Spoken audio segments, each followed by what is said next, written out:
I am Etta Spencer, 35 years old, and until 3 months ago, I was the Chief Legal Officer at NextGen Solutions. After 7 years of growing the company from a startup to a tech powerhouse, I was abruptly fired. Why? So my CEO could replace me with his inexperienced nephew. What Marcus didn't realize was that I had anticipated his betrayal and embedded a time bomb in the $370 million acquisition he was counting on. Let me tell you how it all unraveled. Before I continue, drop a comment letting me know where you're watching from, and hit that subscribe button if corporate justice stories are your thing. Trust me, this one is worth sticking around for. I graduated from Harvard Law with a specialization in corporate acquisitions. My professors always said I had a natural talent for finding loopholes and anticipating problems before they materialized. Those skills would serve me well throughout my career, especially during my final days at NextGen Solutions. When I joined NextGen, we were just a small team of 20 people working out of a converted warehouse in Seattle. Marcus Reynolds, the founder and CEO, had created a promising platform for enterprise data security, but needed someone who understood both technology and law to help navigate the complex regulatory landscape. A mutual connection introduced us, and we clicked instantly. Marcus was brilliant, driven, and at that time genuinely valued expertise over politics. Etta, I need someone who will tell me when I am about to step in legal quicksand, not someone who will say yes to everything he told me during my interview. This company will only succeed if we build it on a foundation of rock-solid legal compliance. Those early years were exhilarating.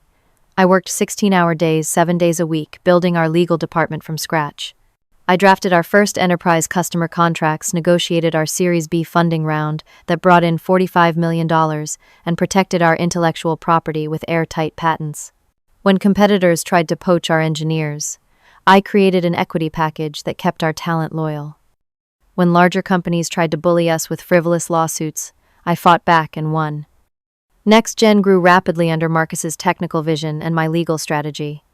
Within 4 years, we had expanded to 300 employees and opened offices in Austin and Boston. Our valuation hit $250 million, and Fortune magazine featured Marcus on their 40 Under 40 list. I was mentioned in the article as his secret weapon in the competitive tech landscape. That was perhaps when things began to change. Success has a way of transforming people, and Marcus was no exception. The humble, collaborative founder gradually morphed into someone who believed his own press. Executive meetings that once involved vigorous debate became forums for Marcus to announce decisions he had already made. Our executive team consisted of several key players. Jennifer Chen, our CFO, was brilliant with numbers and became my closest ally. Richard Peterson, the COO, had been Marcus's college roommate and always seemed threatened by my influence. Patricia Daniels ran human resources and was fanatically loyal to Marcus, acting more as his personal enforcer than an advocate for employees. Then there was Ethan Reynolds, Marcus's nephew. He first appeared at our company holiday party 5 years ago, a college junior majoring in business administration. Back then, he was just a kid in an ill-fitting suit, nervously making small talk with executives. Fast forward 3 years, and suddenly Ethan was appearing at our offices regularly, fresh out of his MBA program with zero real-world experience. Ethan will be shadowing each department to learn the business, Marcus announced one day. No one dared question why this particular MBA graduate deserved such special treatment when we regularly turned down applications from people with far more impressive credentials. I remember the first time Ethan sat in on one of my team meetings. I was reviewing a complex compliance issue related to European data protection regulations. My team of experienced attorneys was asking insightful questions and proposing solutions. Ethan spent the entire meeting texting and occasionally nodding as if he understood what we were discussing. Afterward, he approached me. "That was really interesting, Etta. But don't you think you guys are overcomplicating things? Seems like we could just update the privacy policy on our website and call it a day." I explained as patiently as I could that his suggestion would expose the company to potential fines of 4% of our global revenue. He shrugged and said, "Just trying to help you think outside the box." That incident should have been my warning sign. Instead, I dismissed it as the overconfidence of youth. I didn't realize it was a glimpse into a future where actual expertise would be valued less than family connections. The company continued to evolve. What had once been a meritocracy gradually transformed into something resembling a monarchy with Marcus as king and an inner circle of favorites who rarely challenged him. Those who disagreed with Marcus found themselves excluded from important meetings or assigned to less desirable projects. I maintained my position of influence longer than most, primarily because my legal expertise was essential to the company's continued growth. We were now a major player in the enterprise security space, with a customer list that included Fortune 500 companies and government agencies. My department had grown to 15 attorneys and paralegals, all experts in their respective specialties. One particular victory I was proud of was negotiating a partnership with Microsoft that increased our sales by 60% in a single quarter. The deal was complex and required creative legal solutions to intellectual property sharing concerns. After we signed, Marcus took me to dinner and ordered an $800 bottle of champagne. "I couldn't have built this company without you, Etta," he said that night. "You're the best decision I ever made." 6 months later, he would tell me I was no longer a cultural fit for the company he had built. But before that betrayal, I would embark on the biggest project of my career at NextGen, one that would ultimately provide the perfect opportunity for both my professional downfall and my eventual vindication. It was during a routine competitive analysis that I first identified TechVantage as the perfect acquisition target for NextGen.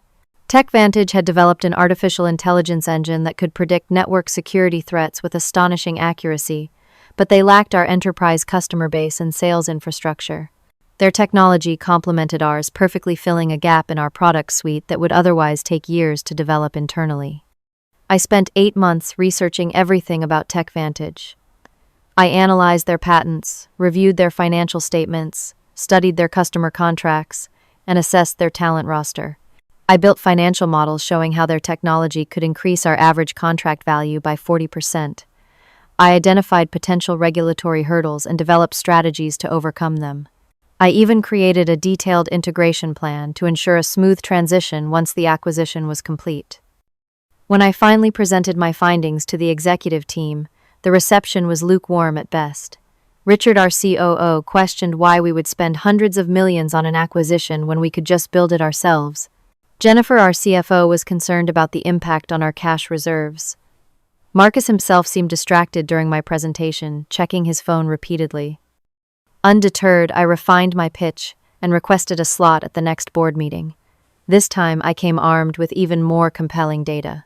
I showed how our closest competitor was likely pursuing a similar strategy, and how being first to market with this integrated solution would create an insurmountable advantage. I presented case studies of successful acquisitions in our industry and highlighted the premium valuations they achieved post-integration. This time, my presentation resonated. Board members asked thoughtful questions that I was well prepared to answer. By the end of the meeting, I had their unanimous support to explore the acquisition further. Marcus congratulated me afterward, though I noticed he was already describing it to others as our strategy rather than my initiative. With board approval secured, I began the delicate process of approaching TechVantage. Their CEO, Gabriel Martinez, was initially skeptical. His company was growing rapidly and attracting interest from venture capitalists. Why sell now? Over a series of meetings, I built a relationship with Gabriel and his team, emphasizing how our companies shared similar values and how joining forces would accelerate their vision rather than subsuming it. After 3 months of careful negotiation, TechVantage agreed to enter into exclusive acquisition talks with NextGen. We signed a letter of intent outlining a purchase price of $370 million, a combination of cash and stock, that represented a fair valuation while still being accretive to our earnings within 2 years. News of the potential acquisition leaked to the press, sending our stock price up 15% in a single day. Analysts praised the strategic fit, and investors clamored for details on our integration plans. Marcus suddenly became very interested in the deal, inserting himself into meetings I had scheduled and emailing the TechVantage team directly without copying me. During this period, Ethan became a more frequent presence in our office. Marcus began introducing him as our strategic advisor and including him in acquisition planning meetings. Ethan would often repeat points I had made earlier, as if they were his own insights, with Marcus nodding appreciatively each time. "Ethan really has a knack for this M&A stuff," Marcus commented after one meeting, despite the fact that Ethan had contributed nothing of substance and had mistakenly referred to Gabriel as George throughout the discussion. As the acquisition process advanced, due diligence teams from both companies worked feverishly to validate assumptions and identify potential issues. My legal team led this effort, coordinating with finance, technology, and operations to ensure no stone was left unturned. We discovered that TechVantage's AI engine relied on a third-party algorithm for one component, which presented a potential licensing issue. I personally negotiated with the algorithm's creator to secure perpetual rights that would transfer with the acquisition. Throughout this intense period, I began noticing subtle changes in how information flowed. Meetings were scheduled without my knowledge. Marcus would reference conversations with the TechVantage team that I hadn't been part of. Ethan was suddenly copied on emails where he had no relevant expertise to contribute. Then came the incident that should have set off alarm bells. I was working late reviewing the latest draft of the acquisition agreement when I overheard Marcus and Richard talking in Marcus's office. The door was ajar, and though I wasn't intentionally eavesdropping, I clearly heard Marcus say, "Once this deal closes, we need to think about restructuring the legal department. Ethan has some great ideas about streamlining things." Richard responded, "Are you sure Etta built that department from scratch? The team is incredibly loyal to her." "That is exactly the problem," Marcus replied. "This is my company, not hers." I should have confronted him then. I should have reminded him of all the nights and weekends I had sacrificed to build his company. I should have pointed out that Ethan's great ideas came from someone with 0 days of actual legal experience. Instead, I quietly returned to my office, telling myself I had misunderstood or taken his comments out of context. 2 weeks later, I would realize my mistake. But by then, it would be too late to save my job. It would not, however, be too late for me to protect myself and ensure that competence would ultimately triumph over nepotism. It was a Friday afternoon when Patricia from HR sent a calendar invitation for a 4:30 meeting in Marcus's office. The subject line simply read, "Discussion." Nothing unusual about that, I thought. Marcus and I often had end-of-week wrap-ups to discuss ongoing projects. When I arrived, Richard was already there along with Patricia. Marcus sat behind his desk, his expression unreadable. The atmosphere felt tense in a way that was immediately alarming. "Etta, please have a seat," Marcus said, gesturing to the chair directly across from him. His tone was formal, lacking the casual friendliness that had characterized our interactions for years. As soon as I sat down, I knew what was coming. In my years as legal counsel, I had been in enough termination meetings to recognize the setup. Still, I sat there in shock as Marcus launched into what was clearly a rehearsed speech. "Etta, first I want to thank you for your contributions to NextGen over the years. You have been an important part of our growth story." His words were bland, corporate speak, devoid of any genuine appreciation for the countless ways I had protected and advanced the company. However, as companies evolve, they sometimes need different types of leadership. We are taking NextGen in a new direction, one that requires fresh perspectives and different skill sets. I sat perfectly still, my legal training, allowing me to maintain a neutral expression despite the fury and disbelief building inside me. Marcus continued his corporate doublespeak, using phrases like organizational restructuring and alignment of talent with strategic objectives. Finally, he got to the point. "We have made the difficult decision to eliminate your position effective immediately." "And who will be leading the legal department?" I asked, although I already knew the answer. Marcus had the decency to look slightly uncomfortable. "Ethan will be stepping in as interim head of legal while we determine our long-term leadership needs." "Ethan has no legal training or experience," I stated flatly. "He does not have a law degree. He has never passed the bar exam. He cannot practice law or supervise attorneys." Marcus waved his hand dismissively. "He will have outside counsel to advise him on technical matters. What we need now is someone who understands my vision for the company, someone who is aligned with where we are going." "Someone who is family," I said. Marcus's expression hardened. "This is a family business now," he declared, not bothering to hide his true motivations any longer. "I built this company from nothing. I get to decide who leads it forward." The remaining details were a blur of humiliation. Patricia explained the terms of my separation agreement, which included 8 weeks of severance pay, in exchange for signing a non-disparagement clause and a promise not to sue for wrongful termination. I would need to turn in my laptop badge and company credit card before leaving the building. I would be escorted to my office to collect personal belongings, then to the exit. "Do you have any questions?" Patricia asked, her voice professionally sympathetic but her eyes cold. I had many questions. How could Marcus throw away 7 years of loyalty and expertise? How could he jeopardize a $370 million acquisition by putting a completely unqualified person in charge of the legal aspects? How could he look me in the eye after everything I had done for him and his company? Instead, I simply asked, "When do you need my decision on the separation agreement?" "You have 48 hours to review it with your personal attorney," Patricia replied. "Though, of course, we hope you will see that this generous package reflects how much the company values your past contributions." Generous. 8 weeks of pay after 7 years of service. Less than the legal department's coffee budget for a single quarter. Richard, who had remained silent throughout the meeting, finally spoke. "Etta, I want you to know that this decision wasn't easy for any of us." His words rang hollow, especially considering the conversation I had overheard between him and Marcus. As promised, Patricia escorted me to my office, where I was given 30 minutes to pack personal items, while an IT specialist monitored my computer activity to ensure I didn't download any company files. News travels fast in an open office, and I could feel the stares of colleagues as I placed family photos and awards into a cardboard box. Jennifer, the CFO, managed to slip into my office for a brief moment, while Patricia was distracted by a phone call. "This is insane," she whispered. "I had no idea this was happening. Marcus didn't consult the executive team." "Take care of yourself, Jennifer," I replied quietly. "Watch your back." The walk to the elevator box in arms was the longest of my life. Employees I had mentored, attorneys I had hired and trained, all watched in stunned silence as I was marched out like a criminal. 7 years of dedication reduced to a humiliating exit under supervision. When I finally reached my car in the parking garage, I sat motionless for nearly 20 minutes, too shocked to even cry. The betrayal was so complete, so calculated, that my mind struggled to process it.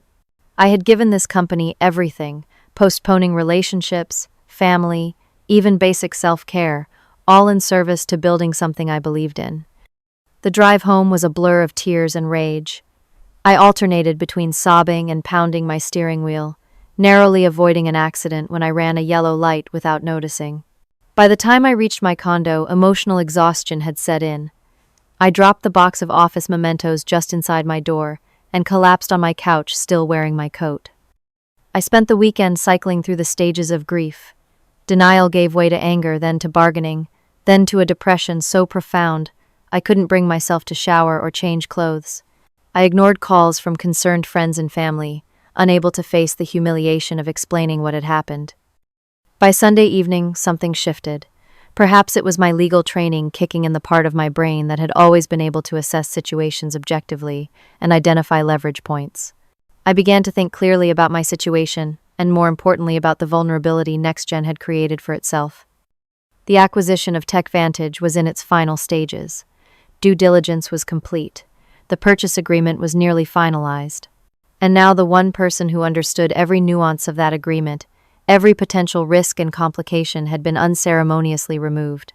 In her place was a completely unqualified nephew, whose primary qualification was sharing the CEO's last name.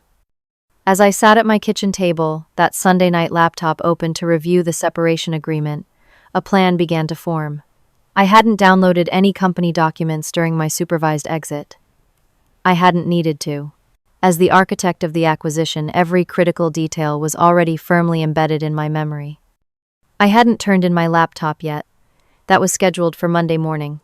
I still had access to the company's document management system, where all drafts of the acquisition agreement were stored. Access that would surely be revoked soon, but not yet. What I was considering crossed into ethically questionable territory. As an attorney, I was bound by professional standards of conduct. But I was also a human being who had been betrayed in the most callous way possible by someone I had trusted and served loyally for years. I made my decision. Before turning in my company property, I would prepare one final document, a parting gift that would lie dormant until the moment of maximum impact. Monday morning arrived with a clarity of purpose I hadn't felt since before my termination. I showered dressed in a crisp business suit and prepared to return to NextGen one last time to turn in my company property and execute my plan. The security guard at reception looked uncomfortable as I presented my still active badge. "Miss Spencer," I thought. I was told. "I am here to return my company equipment," I explained calmly. "Human Resources is expecting me." He made a quick call to verify, then waved me through. The office was buzzing with Monday morning activity, and I received several sympathetic glances as I made my way to my former department. Most of my team was in their weekly staff meeting, which was fortunate. I needed privacy for what I was about to do. I sat at my desk one last time and powered on my laptop.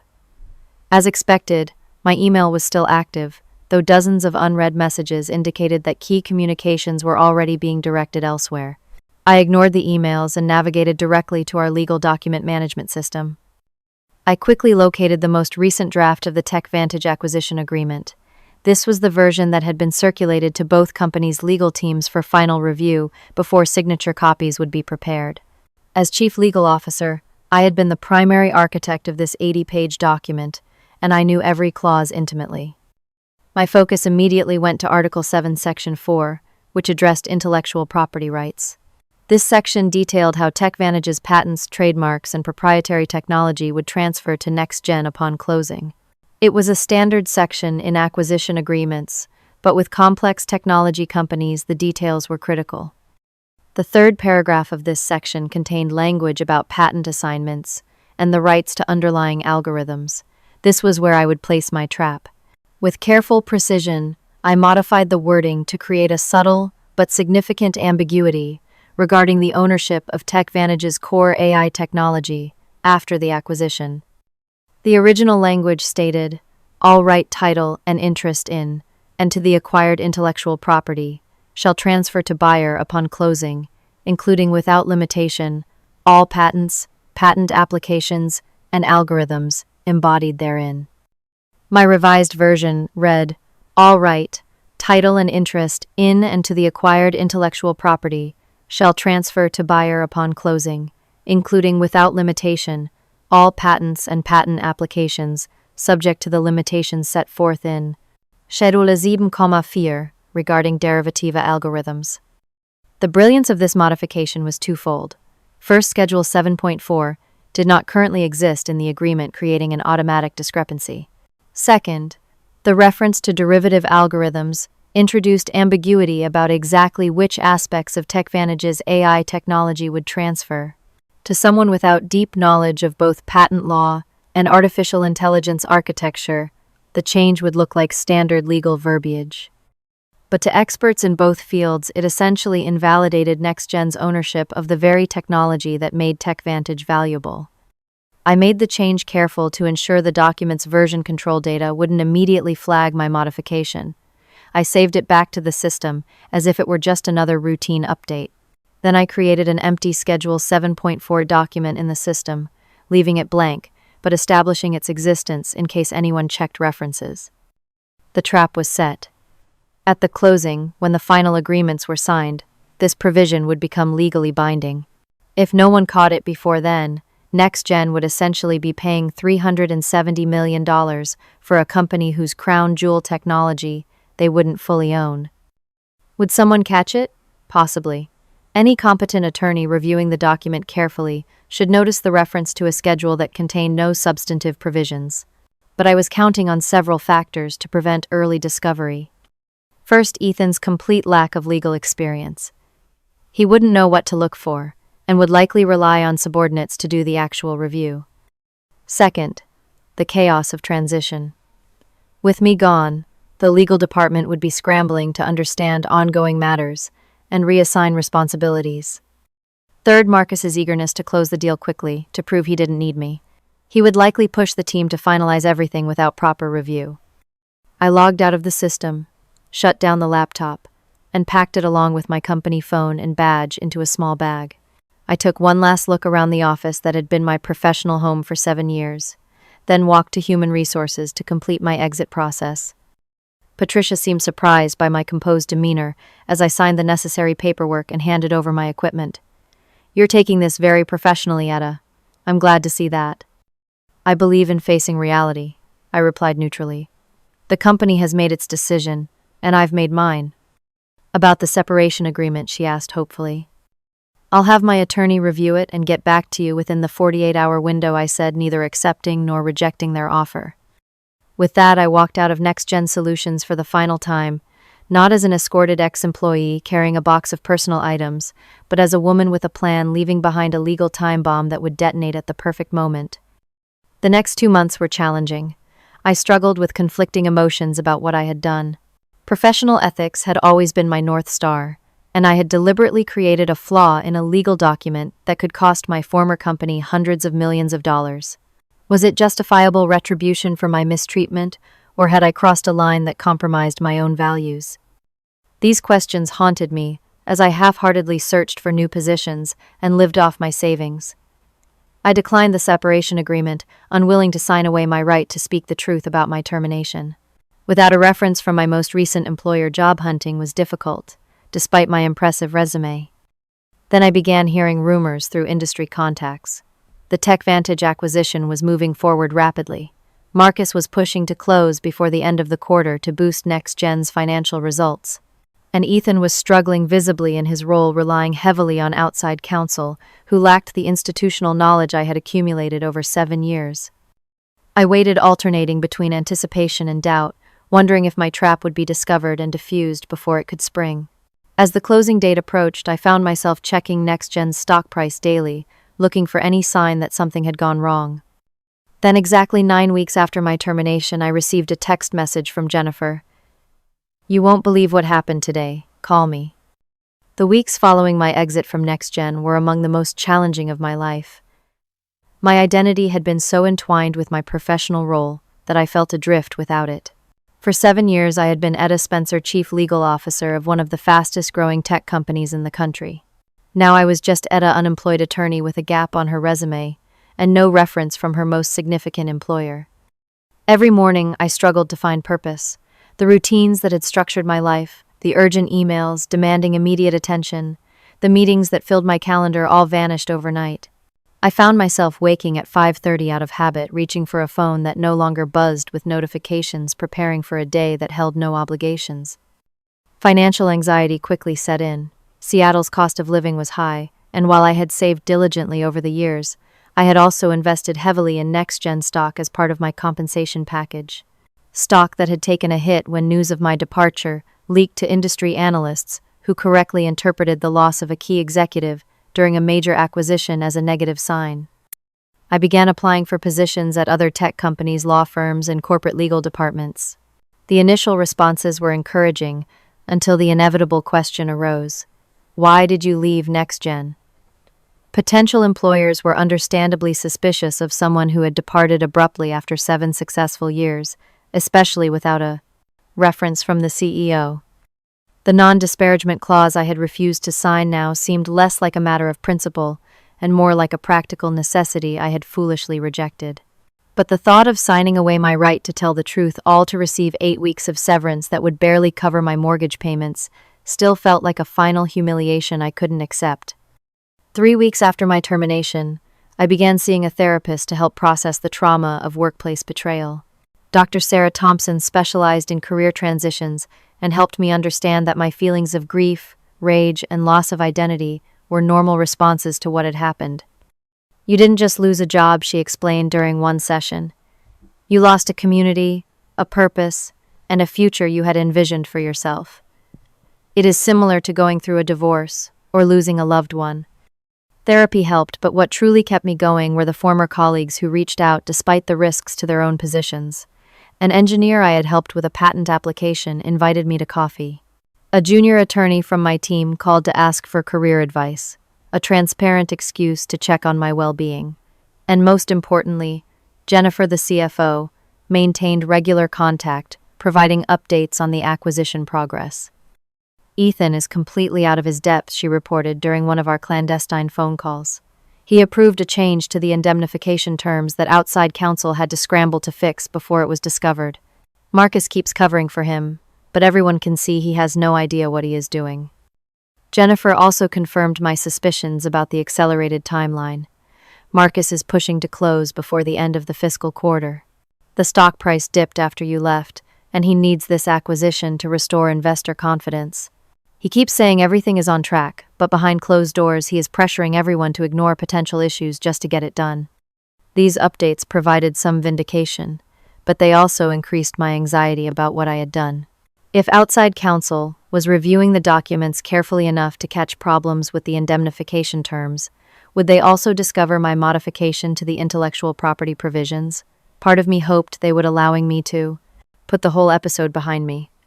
Another part, the wounded part that still smarted from Marcus's betrayal, hoped my trap would remain hidden until the moment of maximum impact. As weeks turned to months, market analysts began questioning Ethan's qualifications publicly. A Wall Street Journal article about the pending acquisition included a paragraph noting that NextGen's acquisition team is now led by Ethan Reynolds' nephew of CEO Marcus Reynolds, whose LinkedIn profile shows no prior legal or mergers and acquisitions experience. The company's stock dropped 3% the day the article was published. Meanwhile, I had begun receiving interest from competing firms who sensed an opportunity in NextGen's vulnerability. A particularly attractive offer came from CyberShield, one of NextGen's main competitors for a general counsel position, with compensation 30% higher than what I had been earning. "We have been trying to break into the AI security space," the CyberShield CEO told me during our interview. "Your expertise in technology acquisitions would be invaluable to us." The irony wasn't lost on me. I had identified TechVantage as the perfect acquisition target for NextGen, only to be fired before I could complete the deal. Now I was being recruited specifically for the expertise that Marcus had so cavalierly discarded. I asked CyberShield for time to consider their offer. The opportunity was excellent, but I found myself unable to commit while the situation with NextGen remained unresolved. It felt like accepting a new position would be turning the page before the current chapter had properly concluded. Then, 8 weeks after my termination, Jennifer called with news that the TechVantage acquisition was entering its final phase. "They have scheduled the closing for next Thursday," she said. "Marcus has invited the entire executive team plus the board of directors. There will be photographers, a catered lunch, the works. He is treating it like a coronation." "Will you be there?" I asked. "Front row seat," she confirmed. "I will text you updates throughout the day." "You do not have to do that," I said, suddenly concerned about putting her in a difficult position. "I do not want you to risk your job." Jennifer laughed. "After seeing how Marcus treated you, I have one foot out the door already. I am just staying long enough to see this through." As the closing date approached, my emotions fluctuated wildly. One moment I felt guilty about potentially sabotaging a deal that would affect hundreds of employees who had done nothing wrong. The next I reminded myself that a company led by someone who valued nepotism over competence was already on a path to failure with or without my intervention. The night before the closing, I barely slept. I lay awake wondering what the next day would bring. Would my trap be discovered at the last minute? Would it work as intended? And if it did, would the satisfaction of vindication outweigh the knowledge that I had compromised my professional ethics? Morning came, and with it a sense of calm resignation.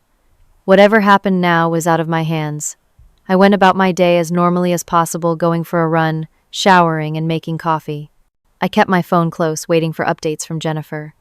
The closing was scheduled for 11 o'clock Pacific time. At 10:55, my phone buzzed with a text. "Everyone is here. Gabriel and his team just arrived. Ethan looks like he might throw up." The waiting had begun. At precisely 11 o'clock, Jennifer's play-by-play text messages started coming in rapid succession. Lawyers from both sides are reviewing the final documents now. Marcus just gave a speech about his strategic vision, bringing us to this historic moment. No mention of you, of course. Gabriel seems relaxed. His team looks happy. They are getting a good deal. Ethan is presenting the final acquisition summary. He just mispronounced indemnification twice.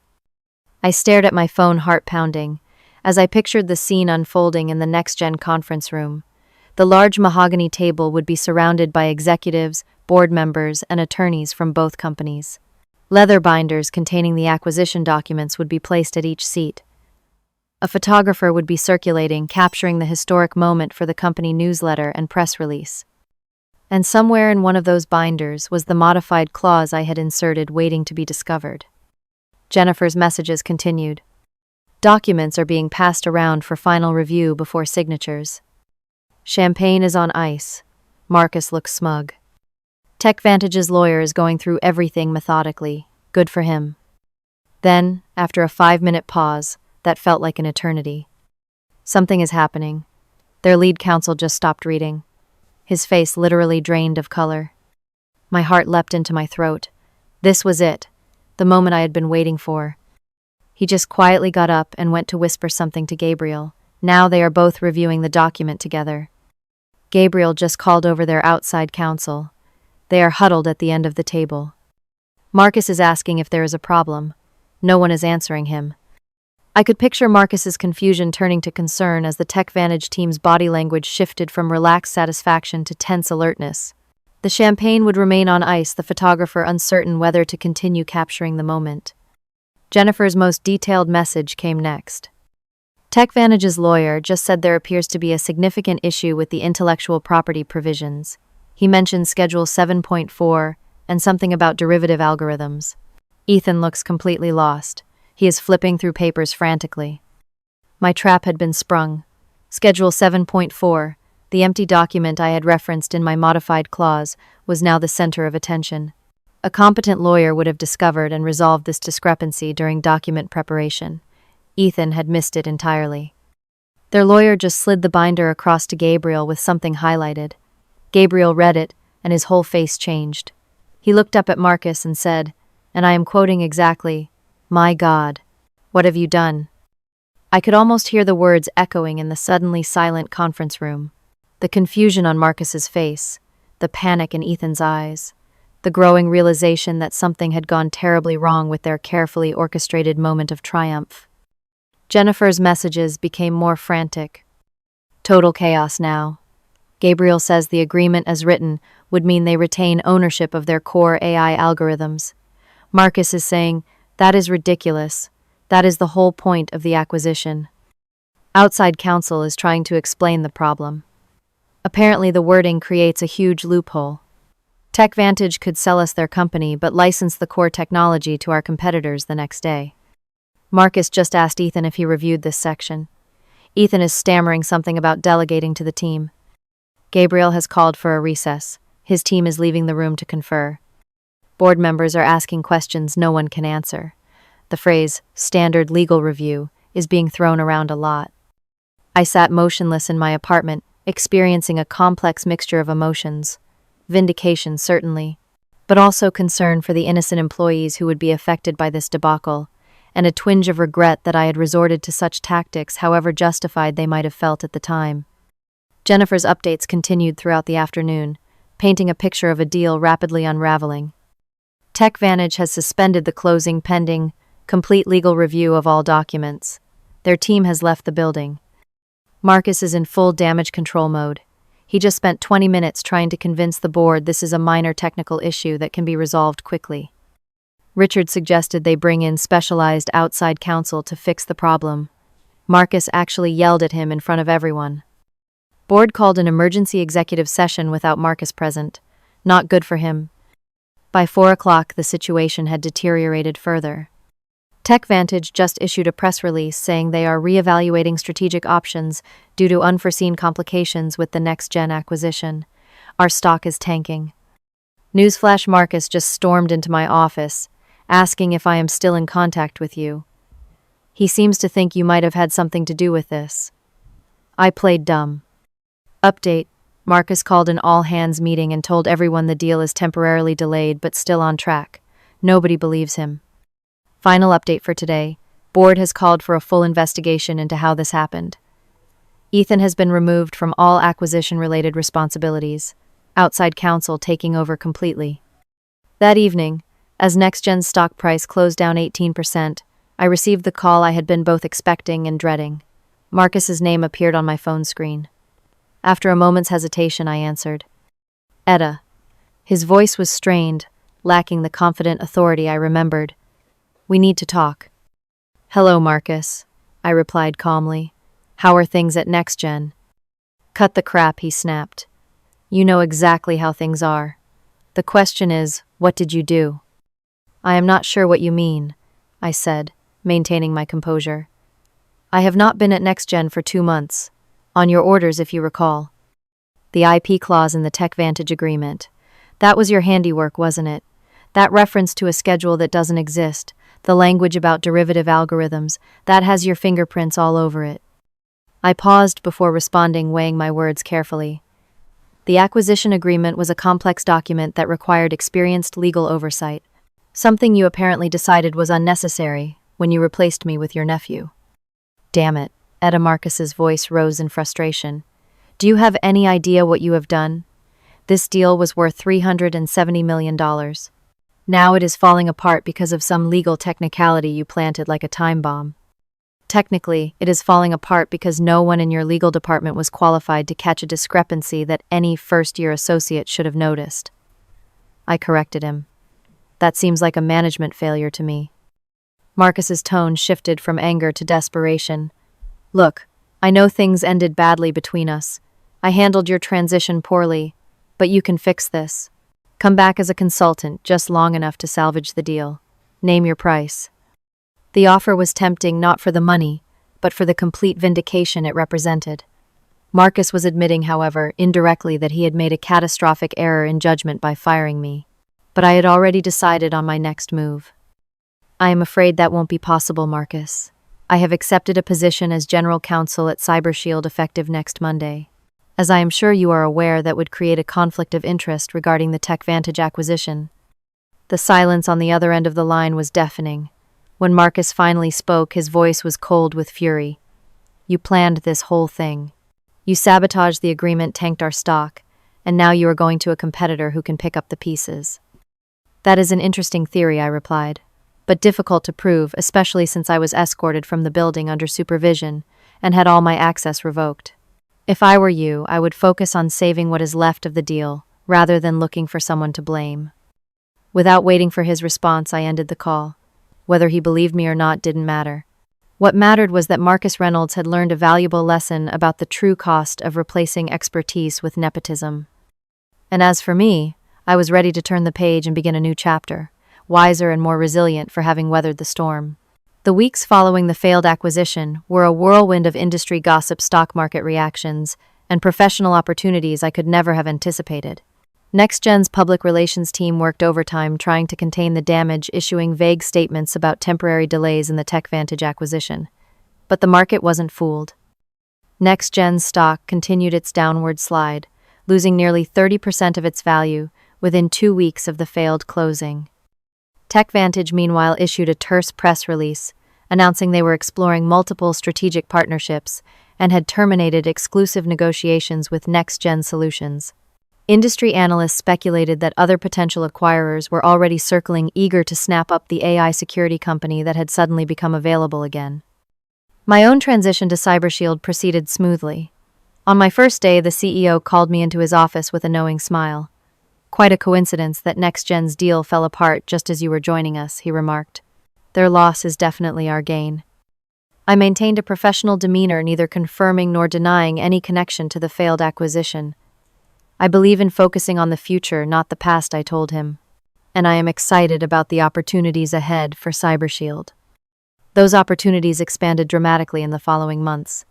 With NextGen in disarray, several of their key customers began exploring alternatives. As the new general counsel at their main competitor, I was uniquely positioned to help CyberShield capitalize on the situation. My intimate knowledge of NextGen's contracts, pricing structures, and customer pain points proved invaluable as we crafted proposals specifically designed to address the concerns I knew existed. 3 months after joining CyberShield, I received an unexpected call from Jennifer. You won't believe what happened today, she said, excitement evident in her voice. Marcus is out. What do you mean out? I asked. The board asked for his resignation this morning. After the TechVantage disaster and 2 quarters of declining revenue, they finally had enough. Especially when it came out that he had been pushing to close the deal, despite legal concerns raised by outside counsel. Who's taking over? I inquired, genuinely curious about NextGen's future. That's the best part, Jennifer replied. They asked me to step in as interim CEO while they conduct a search, and my first official act was to demote Ethan back to an entry-level position where he belongs. I congratulated Jennifer sincerely. Despite everything that had happened, I still cared about the company I had helped build and the people who worked there. Jennifer was smart, ethical, and would provide the steady leadership NextGen desperately needed. There's something else you should know, she continued. Gabriel from TechVantage reached out to me yesterday. After what happened with Marcus, They're considering reopening talks with us under new leadership. And guess what their first condition is? What I asked, though I suspected the answer. A complete review of all legal documents by a qualified attorney with appropriate experience, Jennifer said with a laugh. I think that was their polite way of saying, not Ethan. As the months passed, I found myself healing from the trauma of my abrupt termination. The vindication of seeing Marcus face consequences for his poor decisions certainly helped, but more important was the process of rebuilding my professional identity and confidence. At CyberShield, I was valued for my expertise and experience. My opinions were sought after and respected. I began to remember why I had fallen in love with corporate law in the first place: the intellectual challenge, the strategic thinking, the satisfaction of protecting a company's interests through careful legal craftsmanship. The ultimate irony came 6 months after I joined CyberShield, when our CEO approached me with a potential acquisition target, Next Gen Solutions. The company had never fully recovered from the TechVantage debacle and subsequent leadership changes. Their stock price had stabilized, but remained well below its previous highs. Jennifer had done an admirable job as interim CEO, but the board had ultimately hired an outside executive who lacked her institutional knowledge and connection to the team. What do you think, the CyberShield CEO asked me? Would acquiring NextGen make strategic sense for us? I considered the question, carefully setting aside personal history to evaluate the opportunity objectively. Their core security platform would complement our existing products, I acknowledged, and their enterprise customer base would accelerate our growth in that segment. But we would need to conduct extremely thorough due diligence, especially on their intellectual property portfolio and outstanding contractual obligations. In the end, CyberShield did make an offer for NextGen, though at a valuation far below what the company had been worth during my tenure. I recused myself from direct negotiations due to the obvious conflict of interest, but I did oversee our legal team's review of all acquisition documents. Every clause was scrutinized, every schedule was verified, and every ambiguity was resolved before closing. I insisted on nothing less than the professionalism and thoroughness that Marcus had deemed expendable. When the acquisition was finally announced, industry publications noted the irony of NextGen being acquired by a competitor where their former chief legal officer now served as general counsel. One article even featured a quote from an anonymous former NextGen executive: "Almost certainly, Jennifer, sometimes the universe has a way of coming full circle." The lesson here is that expertise matters, and treating people with respect is not just the right thing to do, it's good business. Looking back on the entire experience from the perspective of time and healing, I can see that what happened at NextGen taught me valuable lessons about corporate loyalty, self-advocacy, and the importance of preparation. Marcus's betrayal was painful, but it ultimately led me to a better position where my contributions were genuinely valued. I also came to terms with the ethical questions surrounding my actions. While inserting that problematic clause was not something I would ever do again, I recognized that it was a human response to an inhuman situation. More importantly, I had not fabricated a problem, but merely created circumstances where existing incompetence would be exposed. The failure was not in my trap, but in the lack of qualified review that should have caught it. Today, I mentor young attorneys entering corporate law, and I always emphasize that their value lies in their expertise and integrity, not in blind loyalty to any individual. Companies will come and go in your career, I tell them, but your reputation and self-respect must remain constant. The experience with Marcus and NextGen also taught me to trust my instincts about workplace dynamics. Now I pay close attention to how companies treat their employees, especially during transitions. I look for cultures that value expertise over connections and leaders who understand that loyalty must flow in both directions to be meaningful. If you're watching this and have experienced workplace betrayal or undervaluation of your contributions, know that it often says more about the organization than about you. Your skills and expertise have value even when others fail to recognize it. Sometimes the greatest career opportunities come disguised as painful setbacks.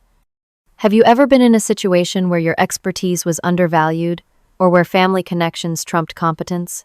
Share your experience in the comments below. And if you found my story of corporate justice satisfying, please hit that like button and subscribe for more authentic workplace stories. Remember, in business, as in life, competence eventually wins out over connections. Thank you for listening to my story, and I wish you success built on your genuine talents and abilities.